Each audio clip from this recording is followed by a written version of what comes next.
Você está no canal Eu Estudo a Lição com o pastor Samuel Camilo. Hoje é segunda-feira, dia 23 de setembro de 2024. E o tema que estudaremos a nossa lição da Escola Sabatina será Pedra Removida.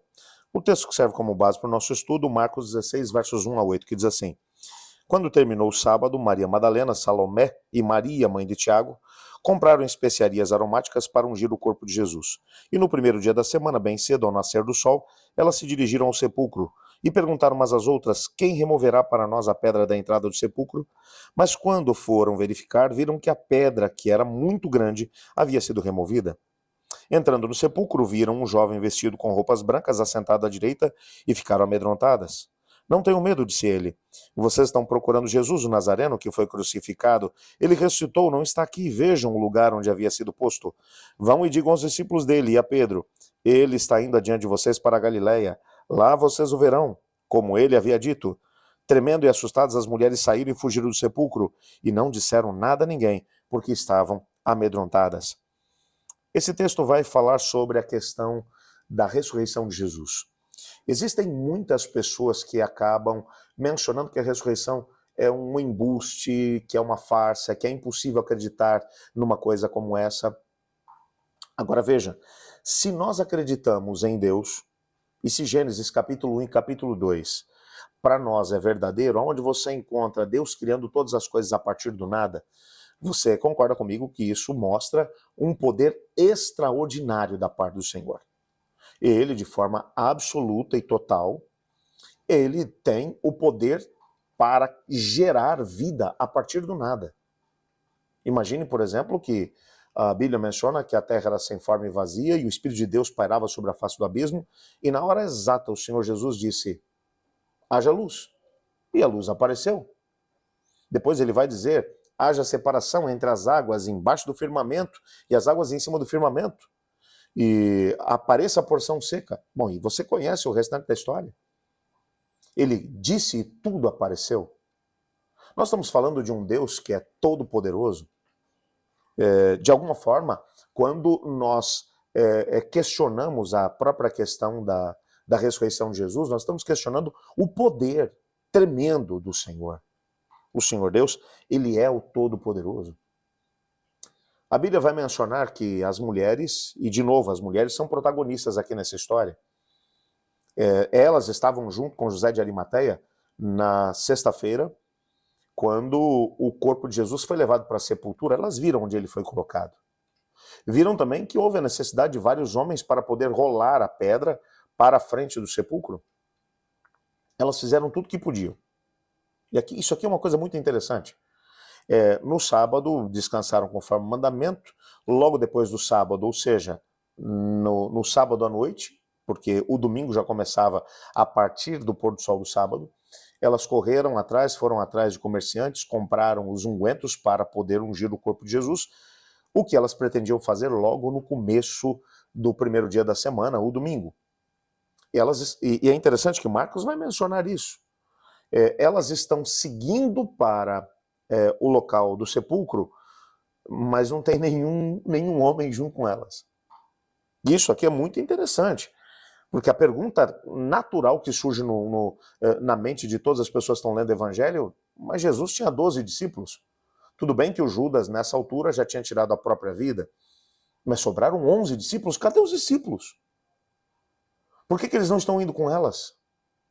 E elas vão no caminho dizendo: como é que nós vamos conseguir tirar a pedra? Vocês viram como foi pesado para que a pedra pudesse ser rolada ali para frente do sepulcro? Quem vai tirar para a gente a pedra?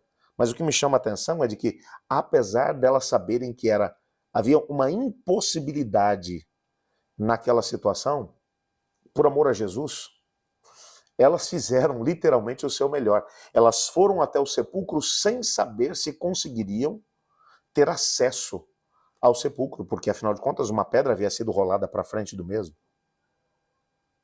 Quando elas chegaram ao local, a pedra já tinha sido rolada. Isso eu acho muito interessante, e é uma aplicação que isso pode ter para a nossa vida.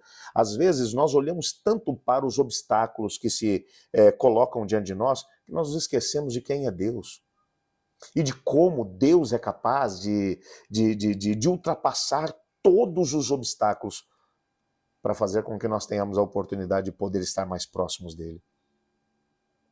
Essas mulheres, elas não olharam para a pedra, não olharam para o obstáculo.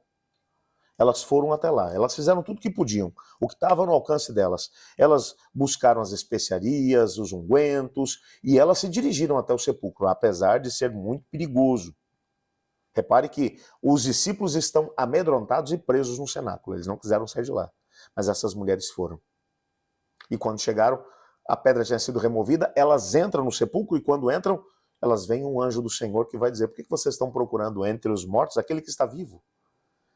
Vão até os discípulos e a Pedro e digam a eles que o Senhor já vai adiante deles para Galiléia, que lá eles o verão. As mulheres, entretanto, ficaram amedrontadas. E o texto bíblico vai mencionar que no primeiro momento elas não falaram nada para ninguém. O texto, inclusive, vai mencionar que a primeira a dar a notícia vai ser Maria Madalena. Algum tempo depois, o próprio João vai mencionar isso, porque ela permanece ali ainda chorando, e ela vê uma outra pessoa e ela acha que é o jardineiro que cuida ali daquele lugar, e ela vai dizer: se o senhor levou o corpo do meu senhor, por favor, devolva para mim. E ele vai dizer: ô Maria. E ele falou do mesmo jeito carinhoso que ele sempre havia falado com ela, e ela o reconheceu como Senhor. E então agora ela retorna e diz: ele ressuscitou mesmo, eu vi. Mas os discípulos não creem nisso. Então você percebe que a realidade da ressurreição foi difícil, inclusive para aquelas mulheres. Porque essas mulheres, elas veem o sepulcro vazio, a pedra rolada, elas se encontram com um anjo que vai dizer: ele ressuscitou, ele não está aqui, ele está indo adiante dos discípulos para Galiléia, vão lá e avisem a eles. Mas elas ficaram com tanto medo que elas não tiveram coragem sequer de poder compartilhar essa mesma informação. Às vezes, nós temos medo de assumir a Cristo Jesus na nossa vida, na nossa história. Eu tenho encontrado pessoas no decorrer do meu ministério que têm medo: se eu me entregar a Jesus, eu vou ter dificuldade lá no meu trabalho, eu vou ter dificuldade, enfim, com a minha família, vai ser complicado, vai ser difícil. Quando, na verdade, o fato de crermos no Senhor não traz para nós mais prejuízo, muito pelo contrário. Nos traz a presença manifesta do Senhor e uma alegria que inunda o nosso coração. Você pode perceber que a Maria Madalena, depois desse encontro com Jesus, ela tem alegria no coração. Enquanto os discípulos que não creem, eles estão tristes, fechados dentro daquele mesmo cenáculo. Uma coisa é fato: Jesus ressuscitou. Nós servimos a um Cristo que está vivo. Alguns anos atrás, eu tive a oportunidade de poder encontrar um pastor que trabalhou durante muito tempo com alguns indivíduos que tinham, de alguma forma, uma experiência religiosa um pouco diferente. E eles mencionavam que tinham a oportunidade de visitar alguns lugares santos onde homens, segundo eles, santos, haviam sido sepultados, e então o corpo desses indivíduos dentro da sepultura trazia algumas bênçãos para eles. Então eles iam até esses lugares, faziam peregrinações a esses lugares para poder orar e pedir a intercessão desses indivíduos a Deus. Me lembro de um outro indivíduo que mencionou que pelo menos uma vez na vida ele precisava fazer uma visita ao túmulo do profeta da sua religião, porque isso traria, de alguma forma, uma conexão maior com Deus. Nós não temos nada disso como cristãos. Nós não temos lugares que nós consideramos santos porque nesse lugar está uma relíquia sagrada. Não, o que existe hoje é um túmulo que nós nem sabemos se é aquele mesmo, aonde o corpo de Jesus foi colocado. Mas uma coisa é fato: mesmo nesse túmulo há uma placa na frente que diz: ele não está aqui, porque ele ressuscitou. O túmulo está vazio. E porque o túmulo está vazio, nós podemos ter a plena certeza de que Cristo Jesus está no céu, intercedendo por nós. E quando o processo de juízo no santuário celestial terminar, ele retornará para poder buscar os seus filhos. Nós servimos a um Deus que está vivo. Não existe um corpo, não existe uma ossada, não existe um caixão, não existe um túmulo para poder ser venerado pelos seus seguidores. Nós servimos a um Deus vivo. Glória a Deus por isso. E esse mesmo poder que trouxe Cristo Jesus de volta à vida, o apóstolo Paulo lá em 1 Coríntios capítulo 15 vai dizer que é o poder que nos transforma. É o poder que faz com que nós tenhamos a oportunidade de nascer de novo para uma nova vida. É o mesmo poder que ressuscitou Jesus. O poder que transforma cada um de nós. Que coisa extraordinária. Ore comigo. Obrigado, Senhor, por tua palavra e pela certeza que temos de que Jesus ressuscitou dos mortos.